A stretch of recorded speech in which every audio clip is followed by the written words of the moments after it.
saying, a lot of people believe that this is that conspiracy theory stuff, and the reason they give it that term is to keep you away from it, right? No. They give it the term because it has no legal basis in law of fact. You're rocking with the best. At the New Culture Empire. The New Culture Empire. The New Culture Empire. Whatever's written. Figures and words says whatever you write on the bill, if there's a discrepancy between the number and the words, whatever the words are written is what's payable. Okay? So I was like, wow, so even if you put $10 on the check, let's say you write a check to somebody, you put $10, but you write $30, the check will pay. And this is, they think that's legal. They think they can legally do that without a legal justification. And this is what I mean about context. They don't have context or understanding. He is misinterpreting what it says. It doesn't mean, I told you, everything is a literal interpretation to them. No context, everything is literal. They take everything literally. It doesn't mean you can write it on there.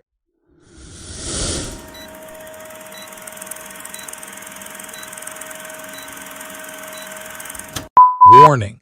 The view and opinions of the New Culture Empire are his own and they may trigger you. Watch with caution.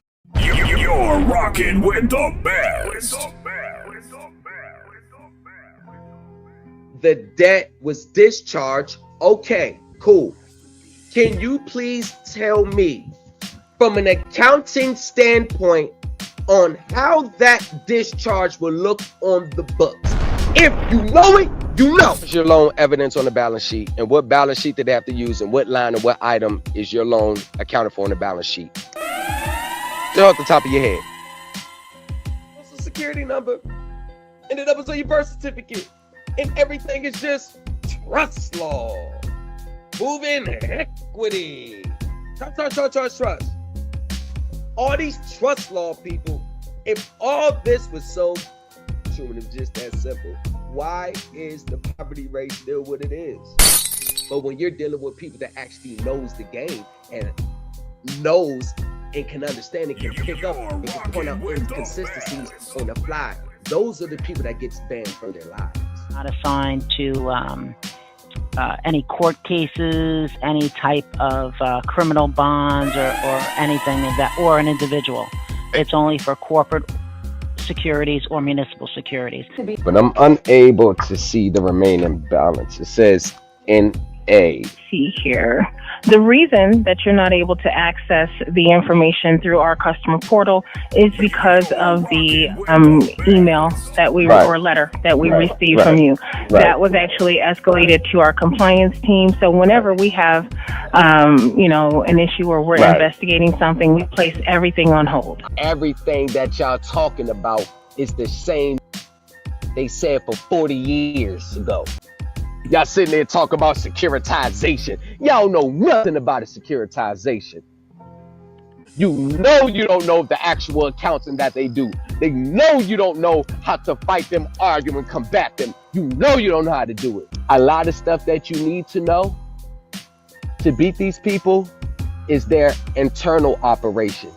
What we go over in group is right in line with the legal standards and the professionalism of how it has to look and what you need to know when you attack these people. The words that he used was, you're going about it standard operating procedures. Welcome to the New Culture Empire. Now coming to the stage, your host, Thomas Legacy. Just to make sure we don't forget where this space started. Because there's one thing to rebrand yourself and move forward. You're rocking with and be like, y'all, we got it wrong here. So we go, whatever we did here, we're going to correct this over here. So I'm going to make sure y'all get right. I'm going to correct this. My bad. Misinterpretation. No harm, no foul. But we're going to correct it. And then after we correct this, this is the path where we need to be on. And I've done more thorough research, got more confirmation. So this is where we're going on, but we're going to correct this first so we can, keep everything on the up and up. No. See, what these gurus do is they want to erase the past. Uh-oh. They want to erase it. Don't want to correct it. They want to act like this part of their teachings never exists and that their teachings start from today. But no, I am going to remind them, even if they forgot themselves, of exactly what they were on. That was a reminder. So, Coach MT. I remember Coach MT. I remember back in my day.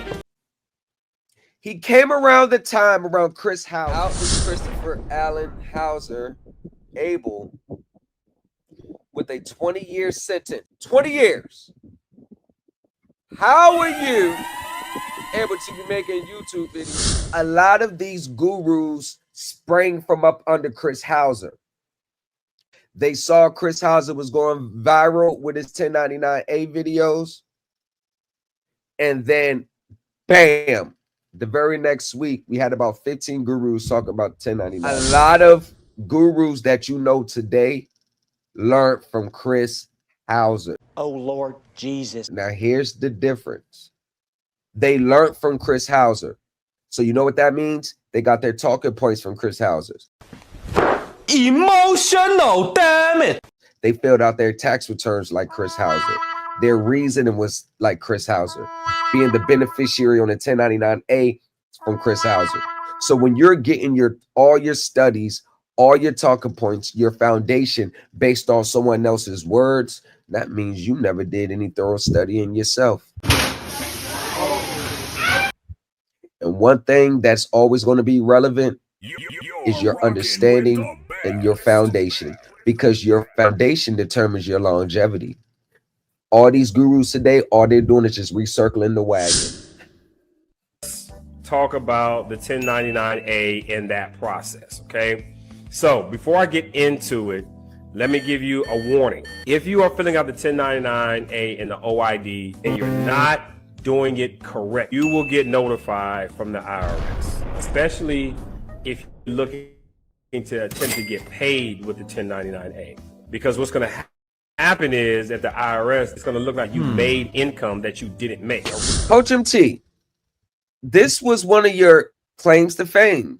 Oh my God, I'm so famous. Oh my goodness. Getting paid using the 1099A, paying your bills, paying your debts using a 1099A. Now, I tried to go on his Coach MT to pull up all those 1099A videos. He has removed them all. I'm out. Original issue discount document, the 1099 OID, is to document income that was made. Okay, so if you're looking to get paid with it, be careful. They're going to send you out a notice. Hey, here's a proposal bill. Now you're going to tell them, hey, that's not what this was or what have you. I didn't earn that income to get it fixed, but be careful, okay? This is Coach MT today.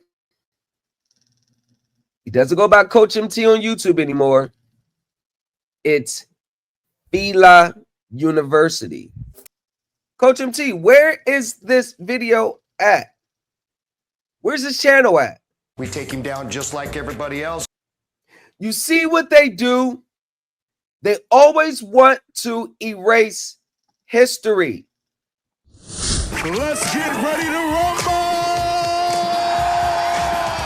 And Coach, I tell you, I was on your platform, your YouTube channel, probably for like 2 or 3 days. Video after video. It's funny how the channel that she's referencing is no longer up. I want to know where this guy is right now. And this is from 2 years ago. And you see that laugh? Yeah, girl, you know, none of that shit worked.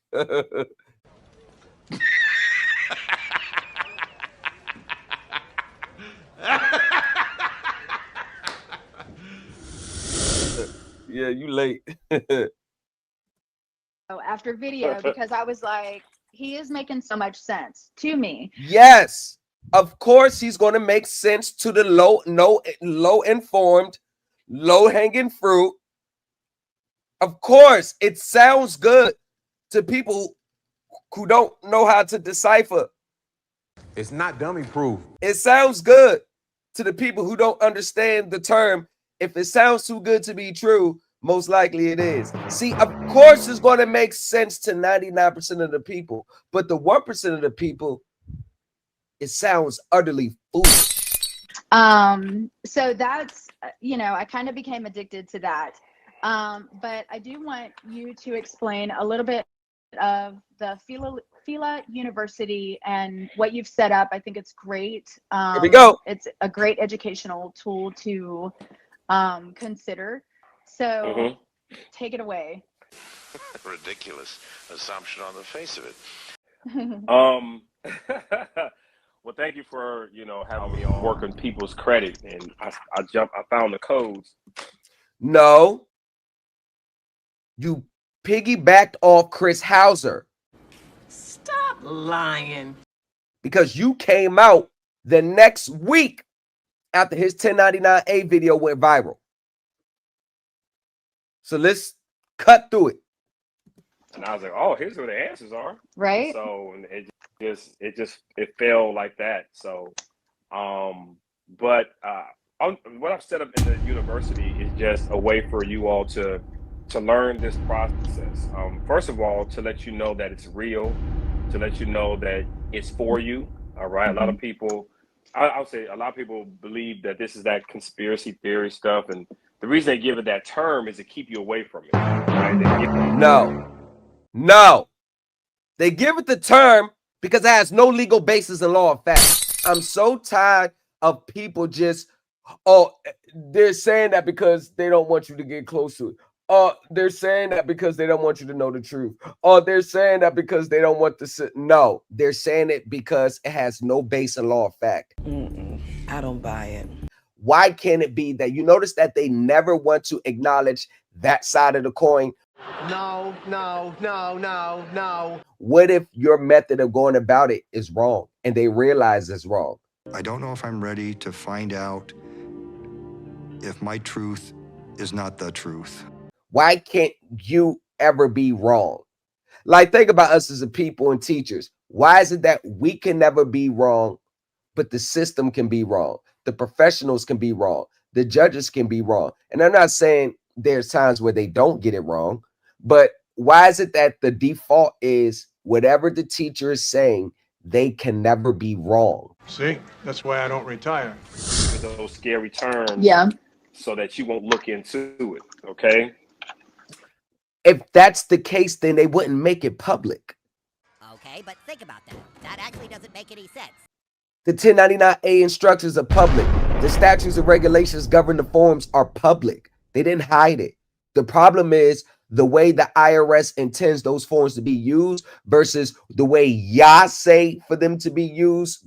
Talk about the gurus are two different things. See, y'all read the instructions, y'all read the regulations, y'all read the statutes, but y'all never want to talk about the statutes or reference them when you're showing people how to use these forms, because you know, gurus, that the way you are telling people to use the forms are not the way the regulations and the instructions says use the form. So you stay away from the instructions and the statutes because you know that if you were to cross-reference them while you're teaching or instructing, you know that the statutes and regulations will be contradicting the way you say use it. And then you will have to explain live how to make your method fit when they're looking at the regulations and the rules that totally don't say that. What exactly are you suggesting? He asked for himself, but also for the audience. This is why gurus don't ever want to read directly from the regulations and quote their source right then and there. And the few that do it, it's cringeworthy. Good morning, Vietnam! Because they're making things up on the fly. they don't even understand what they're reading. So it's either going to be a misinterpretation or they're going to stay away from the rules and regulations. Discharge means you are still obligated on the contract, but your obligation to perform on the contract, such as making the payments, have been discharged. It's a term that's used in the bankruptcy context. So when you talk about discharging a debt, the only thing it means is that your obligation to perform has been discharged, meaning, yeah, you owe this debt, but you're not going to be responsible to make the payment anymore. Okay? You see what I'm saying? So there's actually no way for you to discharge the debt. It's actually called set off or recoupment or restitution. But that means in order for that to happen, you will have to prove from a legal standpoint why you're entitled. You love me, girl. Yes, Martin, you know I do. And, how your man looking in his suit? And we all know courts are like taboo to these gurus.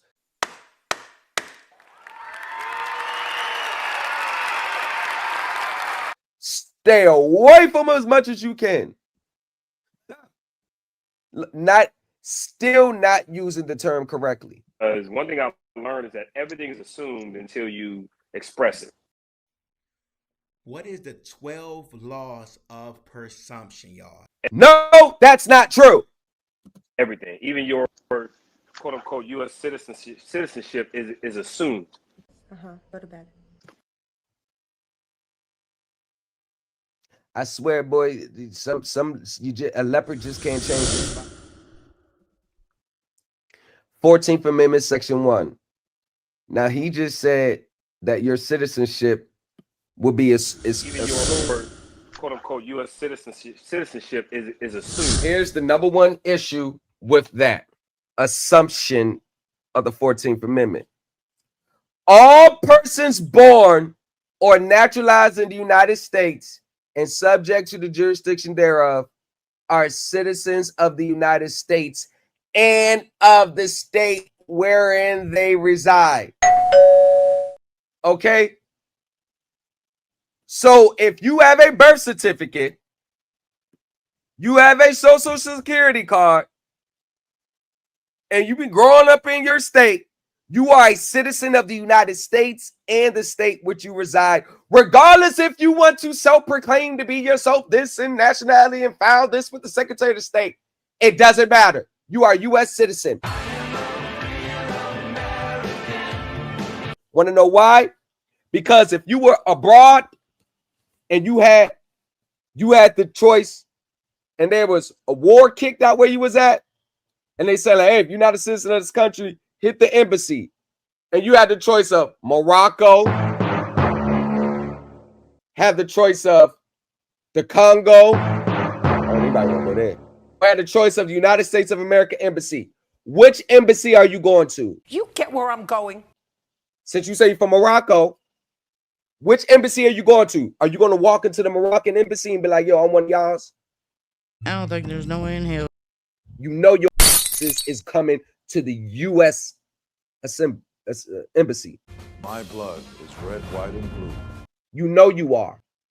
I guarantee you won't record yourself walking in that U.S. embassy. So stop the cap. Stop.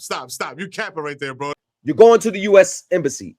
See, that works good while you're in the United States, but take your into a foreign country. I bet you they gonna know who you are before you. They gonna call you an American. We've learned to fly the air like birds. We've learned to swim the seas like fish. And yet we haven't learned to walk the earth as brothers and sisters. No, I'm not American. I'm from Morocco. Whatever. I bet you're going to that American embassy. If you express it, then that's who you become. All right? They don't give two rats or what you express. You are that to them. That's it. And it doesn't matter what we say we are. It all depends on how they treat you. Is instead of filing an injunction in federal court like the real lawyers do, They're talking about the injunction that you're just going to send to a bank or something, telling them they under HJR 192, they got to stop doing what they're doing. That's all that means. And remember what I told you about this trust? Remember I told you about the trust? Everybody needs to trust. And everything is just trust law. Moving equity. Trust. They ain't got no assets they transfer into it. They not transferring any income producer assets into the trust. No bankruptcy remoteness assets into the trust. All they're doing is just taking an asset that probably already got a lien on it, like their vehicle or their home that they know they didn't pay off, like they know they don't own clear and free, which the courts have repeatedly said you cannot transfer assets into a trust that still has an encumbrance on it because they're going to pierce the corporate veil and creditors can still go after the assets. So you think, see, most people, see, this is what they do. When most people think of trust, they think of setting up trusts to shield themselves from any obligation. I want more. I just don't want to do anything to earn it. So just because you was Coach MT4000 on YouTube, now you feel all your talking points, everything you're saying is still the same. Spoiler alert, nothing changed. You can't change it. The sovereign citizen is still in you. No matter how you try to dress it up now, everything is still sovereign citizen. Everything I'm hearing so far is still sovereign citizen.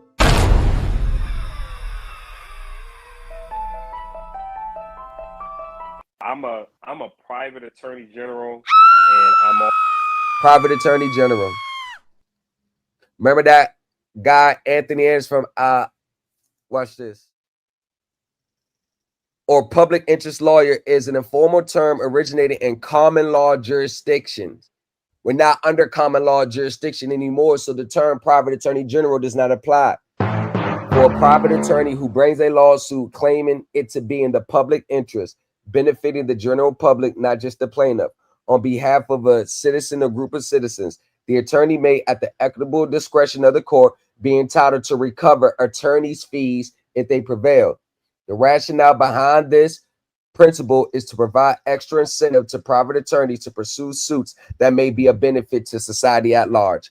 Private attorney general suits are commonly, through not always, brought as class actions in jurisdictions that permit their certification of class action lawsuits. I bet you he didn't know that nuance. I won't give up. I know we can do this together.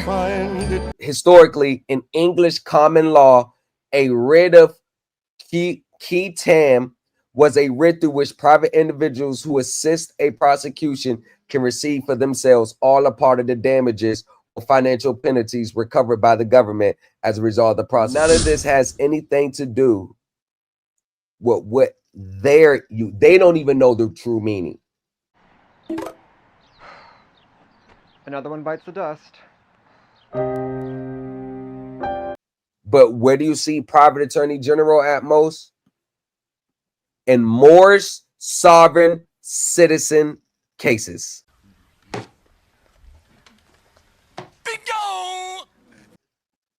Also a CFO of a bank as well too. Nice. And I'm about to be a judge. Okay. What? Game over.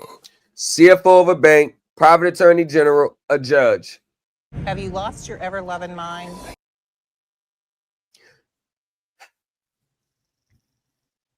A judge. I bet it's not the judge the way I think of a judge. I bet on a bench, on a robe, I bet you some self-grandizing, self-proclaimed, just giving yourself titles. You know, maybe it's a lack of self-awareness. It's narcissism, quite simply that they happen to think that everything they're doing is okay and fine, and it's important for them to feel better than anyone else around them. But it's amazing information, you know, and being in this community, people find me. They say, "Hey, Coach, there's some stuff that I think would be good for you and the people," and I look into it, learn it, and if I believe it's something we can help, I'll make a whole process out of it.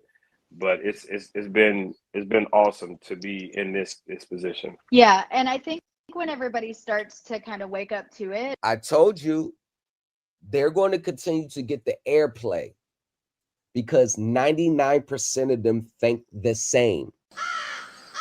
99% of them got the same arguments, the same sayings, the same beliefs, the same script. It's only the 1% that actually understands real law. Very few men are offered the opportunity to fulfill a lifelong ambition and to become a hero to their children at the same time. Such an opportunity has just been offered me. This is blind leading the blind. This is a nice conversation. The wide road that everybody takes is easy to find, it's easy to follow, but it always ends in destruction.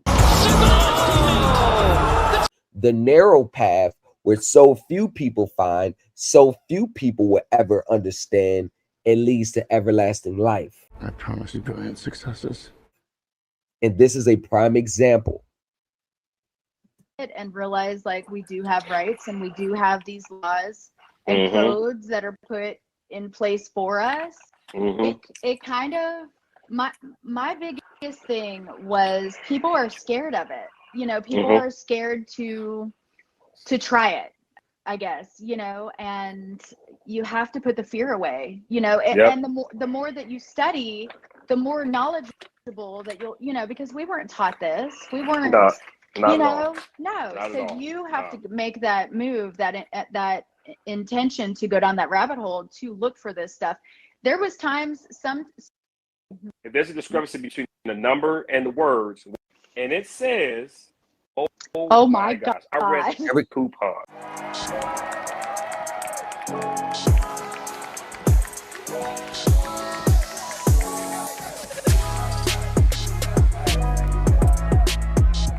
Here we go. And bills, like what is a bill? How are we gonna pay all these bills? You know, what is Pay close attention. Remember my post yesterday? Remember, if there's a discrepancy between on your money order, what's written on the money order versus what's printed, the written money order takes precedence. But what they don't realize is that every money order already has a serial number attached to it. It doesn't generate a serial number unless cash was being exchanged. So just because you buy a $1 money order and then you write $27,000 on it, it doesn't make it a $27,000 money order. It makes it a $1 money order. Can you imagine a company, a world, a system where all you had to do was buy a $1 money order, scratch it out, and write whatever amount you want on it? Do you imagine how bankrupt we'll be in a day? Do you imagine all the greed and desperation that people will be reflected on those written amounts? Man, they will deplete the assets of this country in one day. And do you think the money that they will get from that will be used to actually progress this country? Oh, hell no. No, it will be all used to be a bigger consumer. I guarantee you 95% of the things that we'll buy will not have any actual value. Overpaid. It will only be consumptions. What is the bill? What is a presentment? What is a coupon? And bill, presentment, coupon, one of the top 3 topics for sovereign citizens. I was watching someone's video and I was like, oh man, let me look that up. So what video did you watch? Perhaps Chris Hauser's? Bill of Exchange Act. Bill of Exchange Act, Mensa. Damn. Yo, I am good. Looks like we found a copycat. You're rocking with the best. Depending on what comes out of their mouth, I can trace it back to what sovereign citizen guru they're talking about. It will help your investigation, absolutely. Wow. Everything in the Bill of Exchange Act is what you do on the dang bill. I was like, oh my gosh. I read That's Mensa. I said, even there's a thing in there called figures and words. That's Mensa. All right. figures and words. And it says on there, figures and words. Let me see if I can find it. Whatever you write on the bill, if there's a discrepancy between the number and the words, whatever the words are written is what's payable. Okay? So I was like, wow. So even if you put $10 on the check, let's say you write a check to somebody, you put $10, but you write $30, the check will pay $30. Yep. That's where you wrong, son.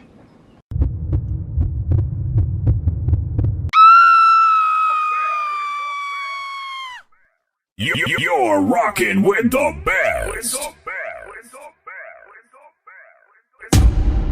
What did I just say?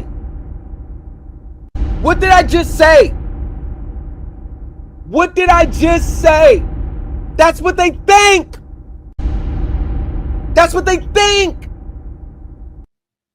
They don't even understand how the financial system works.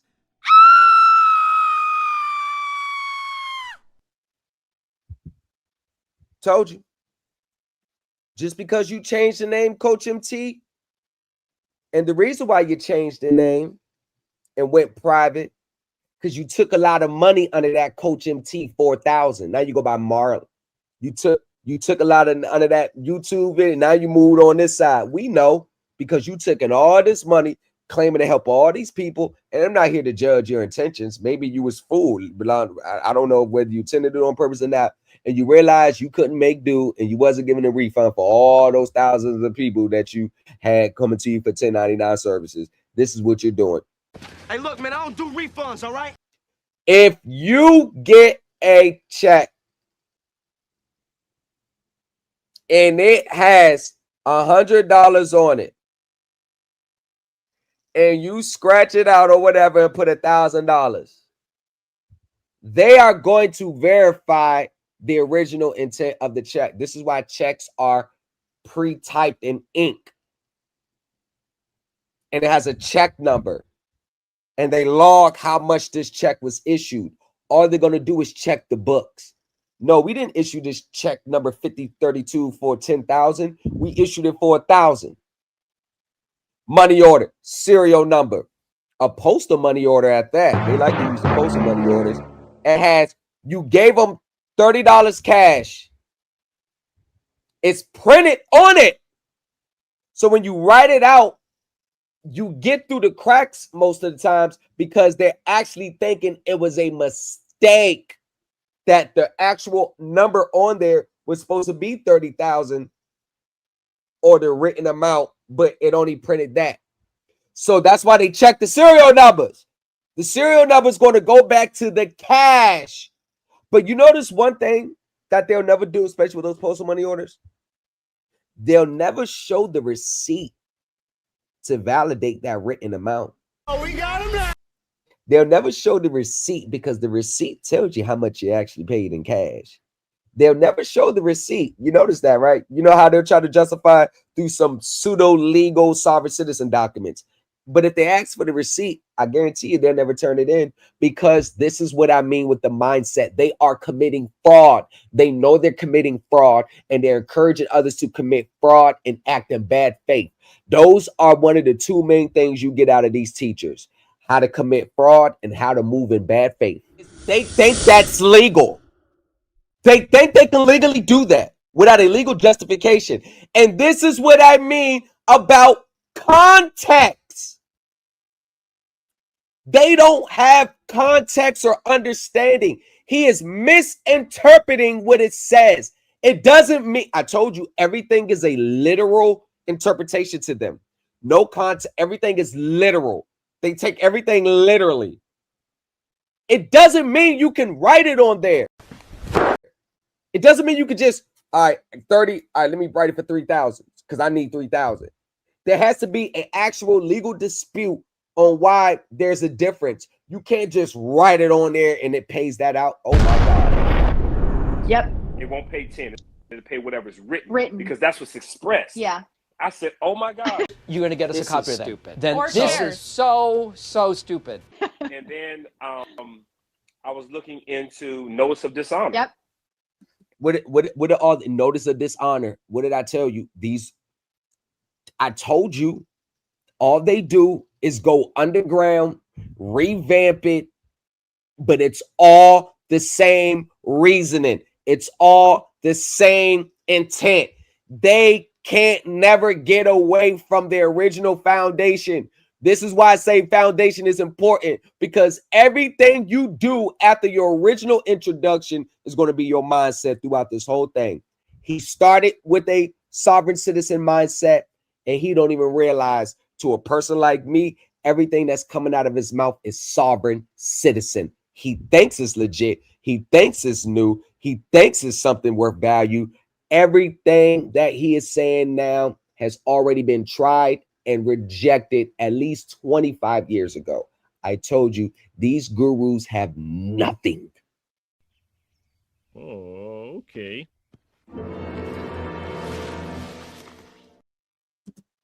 Right? The drawee, no, the drawer, or whoever the endorser is, you're the drawer, we're the drawers, have to, and bibbity bobbity boo is y. Put them together, and what have you got? Bibbity bobbity boo, x plus y equals y, x equals 0. The song is badly written. Whoever you send it to, if they don't accept it, they have to send you a notice of dishonor. I'm like, dadgummit. So, the check will pay $30. Yep. It won't pay 10. It'll pay whatever's written. Because that's what's expressed. Yeah. That doesn't make any sense.